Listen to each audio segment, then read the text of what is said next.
केसरी में आप सबका स्वागत है। मैं हूं चंद्रशेखर धरनी और आज हम बातचीत करेंगे उप मुख्यमंत्री दुष्यंत चौटाला से, क्योंकि जेजेपी जो एक वर्ष पहले अगर देखा जाए तो 11 माह का एक नन्हा बच्चा राजनीतिक पार्टी के नाम से जानी जाती थी, लेकिन इस पार्टी ने सत्ता की सीढ़ियां चढ़ी, 10 सीटें जीती और अब एक साल इस गठबंधन सरकार में उनको साथ चलते हुए हो चुका है। Deputy chief minister Dushyant Chautala हमारे साथ हैं, सभी सवालों के जवाब उनसे लेंगे। सर, आपका सबसे पहले तो स्वागत है पंजाब केसरी में। बहुत बहुत धन्यवाद। दुष्यंत जी, जो एक वर्ष का ये राजनीतिक सफर गठबंधन का रहा, क्योंकि सत्ता में पहली बार हरियाणा के अंदर आप खुद इस वक्त मौजूद हैं उप मुख्यमंत्री के रूप में, कई वजनदार मंत्रालय आपके पास हैं, किस प्रकार की चुनौतियां आपके सामने रही और किस प्रकार का ये आपका एक अनुभव रहा? पिछला एक वर्ष बड़ा महत्वपूर्ण रहा प्रदेश में बदलाव के लिए और प्रदेश को प्रगति के पथ पर ले जाने के लिए। और हरियाणा सरकार ने एक एक कदम प्रदेश को कैसे आगे ले जाया जाए उसकी ओर उठाया। और बड़ी खुशी होती है साझा करते हुए कि हमने बड़ी नई इंडस्ट्रीज़ को हरियाणा की ओर इनवाइट किया। प्रदेश के अंदर टैक्सेशन को हमने और स्ट्रीमलाइन किया। रेवेन्यू सिस्टम देश के अंदर पहली बार अगर किसी प्रदेश का पूरा ऑनलाइन हुआ तो हरियाणा प्रदेश बना। आज सिविल एविएशन सेक्टर के अंदर हम बात करें तो प्रदेश में पहला राज्य बना है जिसका इन्वायरमेंट क्लियरेंस एयरपोर्ट का, हिसार का हमने अचीव किया है। और हम दिल्ली का अल्टरनेट जो जेवर को केंद्र बनाना चाहती है उसको हिसार की ओर डाइवर्ट करने का काम करेंगे। वहीं हम बात करें तो कोविड महामारी के अंदर भी प्रदेश को दुरुस्ता के साथ हमारी सरकार ने चलाया है। और जहां चलाया है वहीं प्रदेश के अंदर हर डिस्ट्रिक्ट में हम लगभग इस्टेब्लिश कर पाए हैं अपनी लैब्स। मेडिकल कॉलेजेस को हमने स्पेशल कोविड हॉस्पिटल्स की ओर डाइवर्ट किया। और रिकवरी रेट में Haryana one of the first states बना। ये दिखता है कि हेल्थ सेक्टर के अंदर भी हमने कितना इम्प्रूव किया। जेजेपी जब गठित की गई, 11 महीने की पार्टी थी, जब इलेक्शन आ गए, आपने एक मैनिफेस्टो तैयार किया। वो मैनिफेस्टो में से कौन कौन सी ऐसी चीज़ें हैं जो अब तक एक साल में, पहले साल में इम्प्लीमेंट हुई? अभी तो 4 साल का कार्यकाल और है। चंद्रशेखर जी, प्रदेश के अंदर जो वादे जेजेपी या बीजेपी ने करे उसको कॉमन मिनिमम प्रोग्राम के तहत हम ट्रैक पर लेकर आए। जो पॉलिसी चेंजेस थे उनको हमने पॉलिसीज़ के अंदर बदलाव लाकर किया, चाहे वो एचटेट के एग्ज़ाम की बात हो, चाहे और छोटे छोटे बदलाव। जो कानून के तौर पर बदलाव लेकर आने हैं उनके अंदर समय लगता है। जैसे महिलाओं को 50% हिस्सेदारी पंचायत में देने की, उसको हम कानून के तौर पर लेकर आ रहे हैं। राइट टू रिकॉल की, उसको हम कानून के तौर पर लेकर आ रहे हैं। प्रदेश के अंदर 75% रोजगार की, उसको हम कानून के तौर पर ले रहे हैं। ऐसे ही भारतीय जनता पार्टी का किसानों को ऋण जो है वो 3 लाख रुपए तक मिले और सस्ता मिले, वो था, उसको फाइनेंस सेक्टर काम कर रहा है। एक एक वादे पर हमने काम करना शुरू भी किया। लगभग 40 से एक वादे दोनों पार्टियों के हैं जिनको हमने अचीव किया है पीछे कानून में परिवर्तन लाकर भी। और आगे भी हमारा प्रयास है कि 4 साल के अंदर एक एक वादा जो हमारी इस गठबंधन सरकार के कॉमन मिनिमम प्रोग्राम में आउटलाइन किया गया था उसको हम अचीव कर देंगे। 75% युवा वर्ग को प्राइवेट सेक्टर में रोजगार, ये मामला कहीं ना कहीं पेच फंसा हुआ है, आखिर क्यों डिले हो रहा है? देखिए, हमने पहले ऑर्डिनेंस के तौर पर गवर्नर के पास भेजा था, उनने प्रेसिडेंट के असेंट के लिए उसको फॉरवर्ड कर दिया था। कैबिनेट ने ये निर्णय लिया है कि सेशन रनिंग है और 5 तारीख को सेशन आएगा, इसको बिल के तौर पर हम लेकर आए। और इसलिए हमने कैबिनेट से अप्रूव कराकर गवर्नर को चिट्ठी भेजी है कि महामहिम उसको विड्रॉ कर ले, कि हम फ्रेश बिल जो है वो आगामी सेशन में लेकर आएंगे और 5 तारीख को हम उसको इंट्रोड्यूस करेंगे। हरियाणा में पायलट्स को ट्रेनिंग का प्रोग्राम किस प्रकार से हरियाणा में इम्प्लीमेंट किया जाएगा? आपका ये ड्रीम प्रोजेक्ट्स में से एक है। देखिए, स्पाइस जेट से हमारी चर्चा हुई है 100 पायलट की ट्रेनिंग का। स्पाइस जेट के साथ हमारा अग्रीमेंट भी है हरियाणा सरकार का, मगर उसके साथ साथ पीपीपी मॉडल के अंदर, क्योंकि एविएशन सेक्टर में प्राइवेट पायलट्स की डिमांड बढ़ती जा रही है और बड़ी बड़ी कंपनीज जो हैं वो इंडियन पायलट्स को लेकर जाती है, चाहे वो एमिरेट्स हो और हों।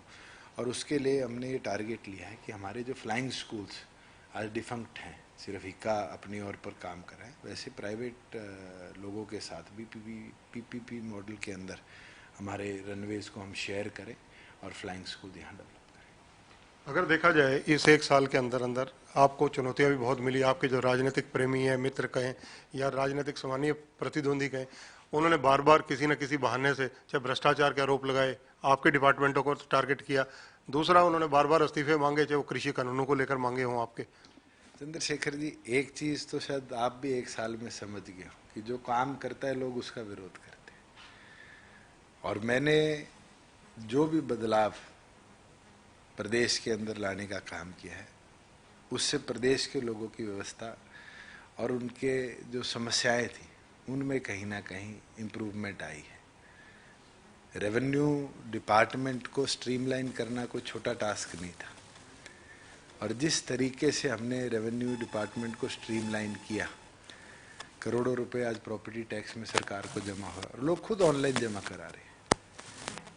करोड़ों रुपया डेवलपमेंट चार्जेस का जमा हुआ है। लोगों को बेहतरीन व्यवस्था हमने प्रदान करी कि वो घर बैठ कर बाबुओं के चक्कर ना काटने पड़े, तहसीलों के चक्कर ना काटना पड़े। जब तक उसका टोकन जनरेट होता है, जब तक उसके सारे कागजों का ग्रीन टिक नहीं आ जाता, उसको तहसील के और आने की जरूरत नहीं है। और पहले जितनी रजिस्ट्रीज आज भी दोबारा हो रही है, मैंने कल ही रिव्यू लिया, लगभग 3,500 और 4,000 के बीच में डीड्स पर डे रजिस्टर हो रही है, जो हमारा पहले का नॉर्मल था। ये अपने आप में दिखाता है कि लोगों ने इस नए बदलाव को अपनाया है।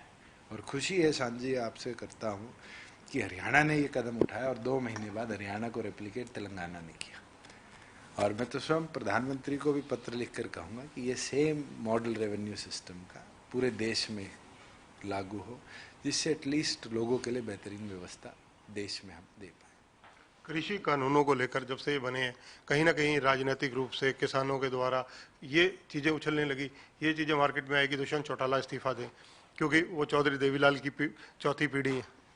अगर किसान सरकार में नहीं होगा तो फिर किसान की सरकार नहीं होगी। और हमने इंश्योर किया है कि जब तक मैं बैठा हूँ कि हम किसान की प्रोड्यूस को एमएसपी पे पूरी तौर पर खरीदेंगे। और आपने स्वयं देखा होगा, पंजाब ने तो एक आई वॉश किया है कि भाई पैडी पे और वीट पे एमएसपी हम देंगे नहीं तो सजा का प्रावधान है। हरियाणा इकलौता राज्य है जो पैडी और वीट को छोड़कर आज बाजरे को भी एमएसपी पे खरीदती है, सरसों को भी खरीदती है, मक्के को भी खरीदती है, आज सूरजमुखी को भी खरीदती है, कॉटन की भी प्रोक्योरमेंट एमएसपी पर है, दाल को भी हम खरीद रहे हैं। क्या पंजाब की सरकार, और मैं तो चैलेंज के साथ कहता हूं, कैप्टन अमरिंदर सिंह जी अगर किसान हितैषी हैं तो एमएसपी के अंदर प्रत्येक प्रोड्यूस जो किसान करता है उसको इस कानून के दायरे में क्यों नहीं लाने का काम करें? क्योंकि उनको पता है आज किसान को वो नहीं दे पाएंगे, मगर हमारी सरकार चाहे 500 करोड़ रुपया लगे, 1000 करोड़ रुपया लगे, किसान को उसकी प्रोड्यूस का जैसे उसकी रजिस्ट्रेशन होती है पूरा एमएसपी हम देने का काम करते हैं। पंजाब के जो तीनों कृषि कानूनों को लेकर स्टैंड रहे हैं, अब विधानसभा सेशन भी हुआ है वैसे तो आपने बताया, लेकिन आपका राजनीतिक नजरिया क्या है इस पर? पंजाब में चुनाव ड्यू है और बड़ी दुविधा की बात है कि पंजाब में कृषि कानूनों को लेकर सत्ता पक्ष हो विपक्ष हो सब एक दिखते हैं मगर एक साथ नहीं चलते। आज कांग्रेस की हालत देखो पंजाब की अलग है, अकाली दल की हालत देखो अलग है, आम आदमी पार्टी की हालत देखो अलग है। और उस व्यवस्था में ये दिख जाता है कि किसान को बहकाया जा रहा है। किसान की व्यवस्था जो सुधारनी चाहिए, सरकार का ध्यान उसकी ओर नहीं है। सरकार किसान के नाम पर राजनीति कर रही है। जेजेपी के विधायक हैं जोगी राम सिहाग, जिनको पीछे चेयरमैन भी बनाया गया था, उन्होंने चेयरमैन नहीं स्वीकार नहीं की, उन्होंने भी कृषि कानूनों की प्ली ली। मैं तो कहता हूँ कि आप तीनों कानूनों पर अगर किसी के मन में कोई संशय है, चाहे कोई एमएलए हो चाहे कोई फार्मर हो, आप आगे पूछिए, उसको हम रेक्टिफाई भी करेंगे। प्रदेश के अंदर हमारा लक्ष्य, एक जो बड़ी मांग फार्मर्स की है कि एमएसपी इंश्योर हो, हमारा लक्ष्य भी प्रदेश सरकार का वही है कि हम एमएसपी पूरी देंगे। जहाँ मंडियों की बात है, ये तो सुविधा है। अगर हम बांध नहीं रहे कि सिरसा का किसान नरमा जींद में, हिसार में, भिवानी में बेच सके, उसके ऊपर पाबंदियां नहीं है, तो लिबर्टी है फार्मर को। और आज उसका नतीजा दिख रहा है कि यूपी का किसान है, राजस्थान का किसान है, इवन पंजाब का किसान है, वो भी रजिस्टर कराकर अपनी क्रॉप हरियाणा में बेचने आ रहा है। 5 लाख मेट्रिक टन की हमारे पैडी रजिस्ट्रेशन ऑलरेडी यूपी के किसानों की हो चुकी है। उनको पता है कि आज अगर उनकी फसल का कोई उचित दाम दे सकता है तो हरियाणा सरकार। दुष्यंत जी, सवाल राजनीतिक है, इसलिए चर्चा करनी जरूरी है क्योंकि आपसे मुलाकात कई दिनों के बाद हुई है। वैसे तो आपने काफ़ी राजनीतिक संतुलन जेजेपी में भी बनाया, जब चेयरमैन कई बने हैं। उसके तहत अगर देखा जाए, जो देवेंद्र बबली पिछले दिनों नाराज नजर आ रहे थे, अब तो वो चुप है, खैर बोल नहीं रहे इस मुद्दे पे, लेकिन उन दिनों जैसे वो कह रहे थे कि 10 में से 8 विधायक उनके साथ हैं। ये चीजें क्यों होती हैं आखिरकार? जेजेपी के साथ कोई तीसरा मोर्चा या कुछ और? इस पे मैं टिप्पणी ना करूँ तो बेहतर है। उनकी कोई कॉन्स्टिट्यूंसी रिलेटेड समस्या थी और कहीं ना कहीं सवालों को उस तरीके से उनके मुंह में डाला गया कि वो अपनी समस्या को बताते बताते कई ऐसी बातें कह गए जो राजनीतिक तौर पर नहीं कहनी चाहिए। हमने वो 2 सुप्रीम इंजीनियर्स की कमेटी भी बनाई, उनकी कॉन्स्टिट्यूंसी की वो समस्या भी निपटाई। और भी अगर किसी भी एमएलए की कोई दिक्कत आती है तो हमारी जिम्मेवारी है, केवल मात्र जेजेपी ही नहीं, सरकार के अंदर जो भी बैठा है या जो आज विपक्ष का एमएलए भी है, अगर उसको जैसे स्पीकर साहब कहते हैं ड्यू डिजिलेंस नहीं मिलता तो उसके खिलाफ कार्रवाई हो, तो अधिकारियों को भी टाइट करना जरूरी है। दुष्यंत जी, आपके चाचा जी अजय सिंह चौटाला जी, जो अभय सिंह चौटाला जी, जो पिछले दिनों उन्होंने ये कहा कि चौधरी देवीलाल की जो पीढ़ी है उनको चाहिए कि किसानों का साथ दें। चौधरी देवीलाल का पड़पोत्र हूँ और पूरी तौर पर किसानों के साथ खड़ा हूँ। और आज आप हरियाणा की किसी मंडी में जाकर देख लीजिए, किसान को परेशानी नहीं आ रही, उसकी प्रोड्यूस जो है वो उचित दाम पर, एमएसपी पर या एमएसपी से ऊपर बिक रही है। और जब तक मैं यहाँ बैठा हूँ मुझे लगता है कि उनके नक्शे कदम पर चलकर किसान की व्यवस्था को बिखरने नहीं देंगे, उसको सुधारने का काम करें। पिछले दिनों चौधरी ओम प्रकाश चौटाला जी, जो पूर्व मुख्यमंत्री हैं, नेलो के सुप्रीमो हैं, उन्होंने भी प्रेस कॉन्फ्रेंस की थी।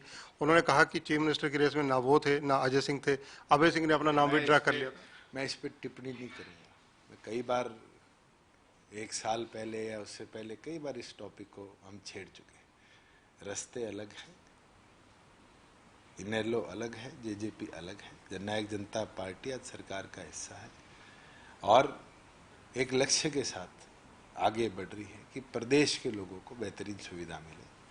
और उसके ऊपर भारतीय जनता पार्टी जो हमारा सहयोगी दल है उसके साथ मिलकर हम काम कर रहे हैं। बड़ौदा का जो चुनाव है, ये गठबंधन मजबूती के साथ उस सीट को जीतने का भी काम करे। 27 अक्टूबर के बाद दूसरा साल शुरू होगा। दूसरे साल के लिए प्रमुख लक्ष्य जो टारगेटेड है आपके क्या रहेंगे? और से बड़े बदलाव प्रदेश के अंदर हुए हैं, आगे भी, चाहे हमारी एम्प्लॉयमेंट हो, चाहे हमारे एविएशन सेक्टर हो, चाहे हमारे लेबर लॉज हो, जितने हम बदलाव लेकर आएंगे प्रदेश देश के अंदर और अच्छे ट्रैक पर चलेगा। और मैं टारगेट लेता हूं कि जैसे हमने 17 बड़ी कंपनीज को हरियाणा प्रदेश के अंदर अब इनवाइट कर इन्वेस्ट करवाया है, लोगों की एम्प्लॉयमेंट उससे बड़ी है, आने वाले समय में ये नंबर हम और बढ़ा देंगे। इंडस्ट्री डिपार्टमेंट आपके पास है। इंडस्ट्री डिपार्टमेंट और एचएसआईडीसी दोनों एक दूसरे के पर्यवेक्षी हैं, तो इनके लिए क्या विशेष योजनाएं हैं? एक निर्णय तो हम ये लेंगे कि प्रदेश में लैंड बैंक और बढ़ाया जाए और उसके लिए एक सब कमेटी हमने बनाई है जो उसके ऊपर काम भी कर रही है, क्योंकि आज बड़े प्रोजेक्ट्स के लिए लैंड की अवेलेबिलिटी की कमी हरियाणा एक चैलेंज के तौर पे देखता है। और दूसरी चीज़ है कि हमें जो हमारी नई पॉलिसी आ रही है 1 नवंबर को हमने जो इशू करनी है, उसके अंदर प्रदेश में और अच्छे तरीके से हम काम कर पाए कि बड़ी इंडस्ट्री भी उसको देखकर प्रदेश के अंदर अपने बेनिफिट देखती हमारी और इन्वेस्ट करे। आप यूथ के लिए, जो पढ़ा लिखा वर्ग है, नए बच्चे जो निकल कर आ रहे हैं, उनके लिए एक आइकॉन का काम करते हैं। ऐसी स्थिति में उनको सरकारी नौकरी ईमानदारी और पारदर्शिता से मिलेगी, इसका क्या वायदा करते हैं?